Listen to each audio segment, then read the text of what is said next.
Welcome to Key Conversations, where we talk about all the things to inspire and motivate you to create a sustainable and fulfilling music career. This season is season 4. I'm so excited. And in this season, I will be talking with you and a few guests, but mostly with you about how to release new music. We are going to be following my journey in releasing a new record. So I am currently releasing my 5th record, and this first episode of this season is just going to tell you my story. And the reason I'm telling you my story is to inspire you to think about what is your story. If you know the why behind why you're recording a record, why you want to put your music out there, you're going to be able to communicate that very clearly to your fans and friends and family, and thus have bigger and better results for the record. So I'm going to share my story, but really I'm sharing it so that you can get some context for this whole season, but you can also apply it to yourself and how do you tell your story. So I basically asked myself, why did I record this record? And that's what I want to answer today. So thank you for being here. I am very, very excited that to be back in Key Conversations, and this season is going to be really exciting. It's going to be kind of a mystery. It's sort of a make your own ending kind of thing, except I'm the one in charge. So that's kind of fun, right? And that's how all of our careers are. And I think we have more power than we think we do. So hopefully you will enjoy this podcast, and thank you so much for being here.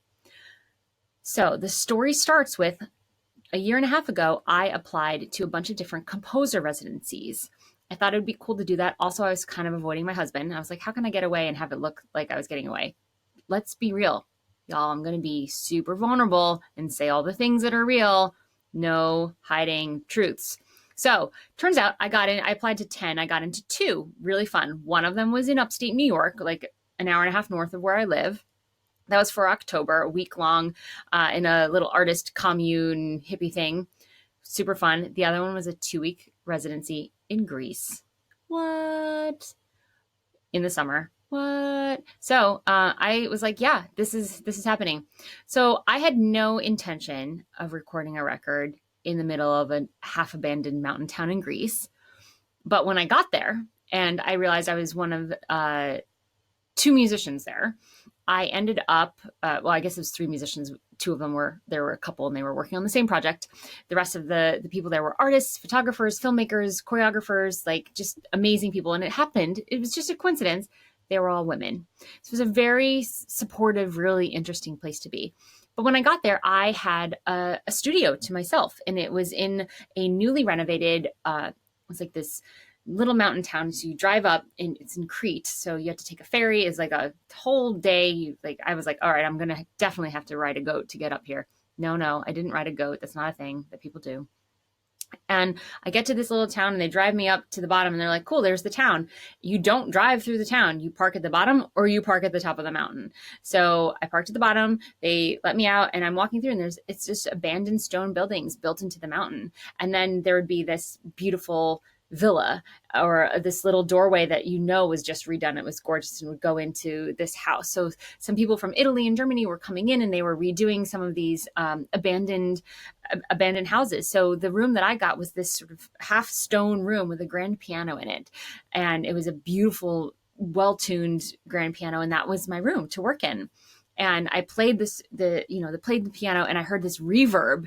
It was just echoey, so beautiful. And I was like, you know what, I could play something here and I could record. And honestly, I brought this microphone. If you're watching on the YouTube, it's a little mic, Apogee i96 mic, a couple $100 mic. It's a great little travel mic. It has been with me to France, to Germany, and now to Greece. And I took it just to record some ideas, maybe do some demos. I had no intention of recording a real record. But when I sat in this room and I started plunking around on the piano, I realized that anything I recorded, I would never be able to recreate the sound of that room. And I was like, maybe this is the time to do this piano record. I've been playing the piano since I was 2 years old. I always considered myself a musician, but never really a piano player. Not like my dad. My dad, who passed away 7 years ago, was one of those guys that could sit down, didn't really know where middle C was, but could play anything he heard. Like, we hate those people, right? No, I mean, I loved him so much, right? I I was not that kind of musician. I had to study a lot. I really had to like learn music. And while I loved playing the piano, I was classically trained. I couldn't do jazz. I wasn't great at improvising. It made me sweat when my band was like, let's just jam on the jamming, like it's like a 4-letter word to me. So I just sat there and I let myself improvise a little bit, knowing that there were no stakes. It was very cool. It was a very cool feeling. Another part of this backstory that I need to tell you before I connect to why I decided to actually record a record there was I have struggled with anxiety for over a decade. I had a couple panic attacks when I was a kid. I didn't know that that's what they were at the time. And then it did in my early 20s, and then like 29 and 30 hit, and it like really went bananas. Like I would be out for days. Like I actually thought I had a problem. I went to all these different doctors because it's very physical for me. When I have a panic attack, it's like a big release. My body, it acts like I have like food poisoning basically. And it takes a lot to recover from. And I went to all these doctors, and finally an endocrinologist who put a camera down my throat and was trying to see all the things going on in my stomach. He was like, you have a little acid reflux, but you're basically fine. And he said to me, he's like, what's going on in your life? And he was the first doctor, even after I saw all these holistic people, that actually introduced me to the idea of anxiety. So that was, when I first started really suffering from that, it was over 10 years ago. And it was, I think my anxiety ultimately wanted me to be safe. And here I was in the music industry. I had gotten fired from a dream job, and now I was on my own playing gigs, and it was very unpredictable. I was dating a mountain guide with a very unpredictable lifestyle who I ended up marrying. I have a big thing about not being bored. So of course I choose these two very tumultuous, sort of unpredictable lifestyle things to include in my life. And I ended up really struggling. I had panic attacks probably once a month for many years. And then my father passed away, and I stopped having anxiety attacks. I just cried for a year straight. So that was fun. My poor husband. It was the first year of our marriage. But then they started to come back. And I thought maybe they were related to being married and not wanting that. And maybe I thought it was related to finances and having to overcome some things there. So I was constantly looking to grow. I was very into personal development. I had gotten 750 hours of career coaching training because once I started being asked to speak at music conferences, I wanted to be more effective at answering musicians' questions. Like, what should I do with my career now? My answer was always like, well, this is what I did.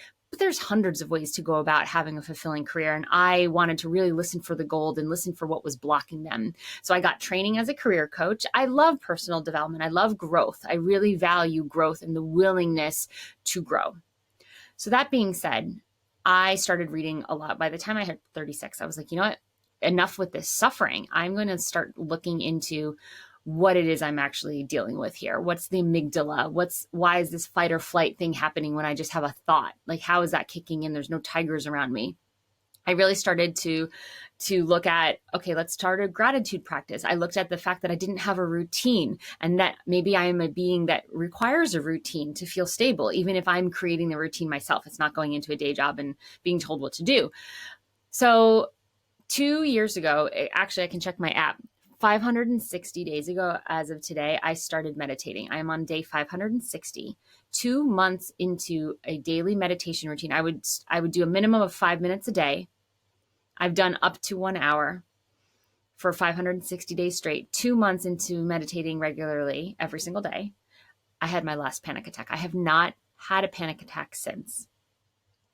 So I realized there was something really powerful about this meditation, about seeing myself, about knowing myself. And I'm not a woo-woo. Like, I have a very hard time sitting still. Yoga is very hard for me. I would much rather go for a run or kayaking.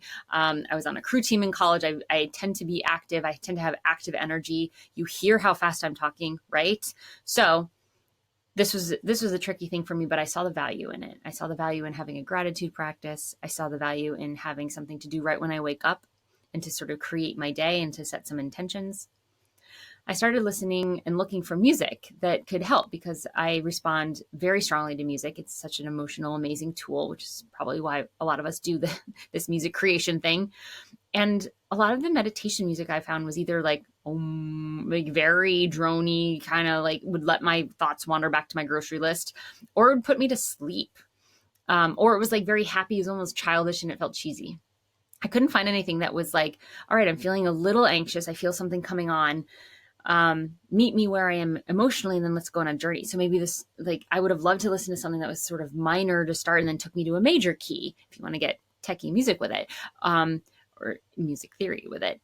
I was thinking like maybe I could do this on piano, but I don't want to like sit down and write piano music. That's not my thing. I love writing lyrics. I love using my voice. I write for choirs. I really love, all my pop stuff that I'd done. My first 4 records were all in the pop category, singer-songwriter category. So I was like, well, that's just not my thing anymore. It's not my thing to write piano music, but that's what I did between the ages of 5 and 13. All I did was write piano music.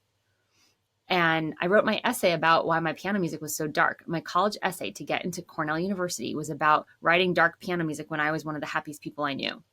So my theory in my college essay was like, well, anything that is dark that enters me, it gets out through music. So that allows me to let the happiness show up.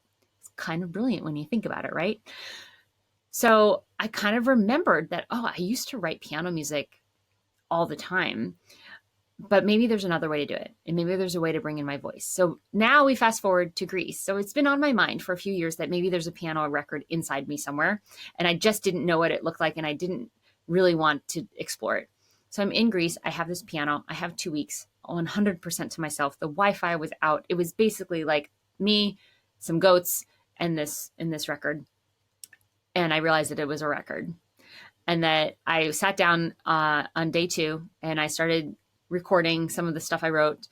And I realized that maybe I could reverse the piano and create some other sounds. I could pluck the piano strings of this grand piano and create like a reverse cello sound. I could do some humming. I could create some textures with my voice.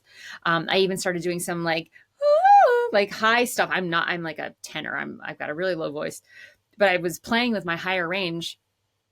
It was funny. I did something like that. And then all the stray dogs in Greece started barking. So I'd have to I would sing something and then they would start barking and I'd have to turn the mic off and I'd wait 5 minutes until they stopped barking. And then I'd record another thing. They'd all start barking. I'm like, it's not that bad, you guys. Come on. So there we go. So what I did is I would recorded this record and then I would record in the evening because the cicadas were so loud in the daytime, these cricket sounds, and they were so loud that my mic was picking them up. So I would record at night while everyone else was eating dinner. It was quiet and the dogs were sleeping. And then the next day in the daytime, I would edit and I would take the 2 to 3 minutes of what I recorded and I would reverse the audio. I would add some delays. I would do some arpeggios. I would do some stuff in Logic. And then I would create the composition, the 6-minute composition. And I realized I wanted to create 10 6-minute pieces that would take you on a journey from wherever you were, from one emotion to another. And each one would have a theme, like releasing negativity, releasing anxiety, attracting love, attracting abundance. So I had a theme for each of these 10 pieces. And I ended up writing this record in 2 weeks and editing it. So I left with 10 6-minute pieces. And then when I got home, I took a month to finish my musical that I was co-writing with someone. And then that went up with a cast and crew of 30 people. And we had a 3-day run of that, which was amazing. We had hundreds of people watch this musical. And I really stepped away from this record. I was like, okay, that was a fun project. And then October came and it was just calling me. It was like, sit down and edit it. So that is when my residency in upstate New York came. And I went to upstate New York and I had a room to myself. I had this big art studio, all artists. So I was, again, the only composer there. And I brought 3 different sets of high quality headphones. And I was like, I'm going to mix this thing here. I'm going to edit and mix it myself. And I am not a mixer. I have done enough, internships in recording studios and commercial work. And I've mixed my own commercials and things like that, but I never had mixed my own album. And because this didn't have like a lead vocal, I felt like, all right, let's see if it's something I can do. And it ended up being part of the composing process. So I mixed this record, upstate New York, and then it was go time. Time to say, all right, I am releasing a record. I'm going to release it early in 2020 because I just like the number 2020. and I'm going to give myself time to do it the right way. And I'm going to document my process and take videos along the way. Anytime I copyright something, anytime I figure out my ISRC code, and I have all these videos and I'm really excited to share them with you. And that is the story of how I created my record. The title of the record is called Luminary. January 1st of 2019, I create a word of the year that inspires me, something that can take me through the whole year. And I chose, the year before was shine. And I don't think it really was a shining year. I was still building. Shine is something, it's like, okay, now I'm done building and I'm ready to shine. And I didn't want to have the same word twice. So I just whipped out a thesaurus and looked at other words for shine. And I found luminary. And it's really cool because it means to be the source of light in darkness, which I loved. I was like, oh, I worked through a lot of problems this year and I found my own happiness, and I can be the source of my own light, my own happiness in darkness. It also means a celestial being, like a moon or stars. And I definitely have like a sky thing. I always have. So it was really cool to put that into a word. And then the third definition is someone who is a leader in her field. And I thought that was really applicable to everything I'm doing or wanting to do for musicians that I wish I had. So it just felt like a word that really stuck. And I ended up Googling some companies. I was like, what are companies that are called Luminary? And I found this amazing female co-working space in New York City that has become like my magic. It's like the Bermuda Triangle of productivity. Like I get so much done there. And so this word really carried me through the whole year to be someone who shows up and shows up as a light. So because all the music was just my voice and a piano, and I did have a bell, but I mixed it up and did all this stuff. It almost sounds like an electronic record, or there might be cellos in it or something, but really the source of the music is so simple and so raw and so organic. And it really just followed that whole thought of I am the source of my own light. So that is my story of Luminary. The next episode I'm going to start to talk about, we're going to get into the nitty gritties of this record release process, and you're going to be able to have some actionable items. But I just wanted to share this story so that you were really clear on why I was creating this record. And then also think about, for you, what's your story? So now for press purposes, I'm having a field day saying, hey, have you talked to many, I used to be a scuba diver for the government. That was my first job out of college. So I say, have you talked to any scuba divers turned commercial composers turned, panic attack victims turned into meditation music composers?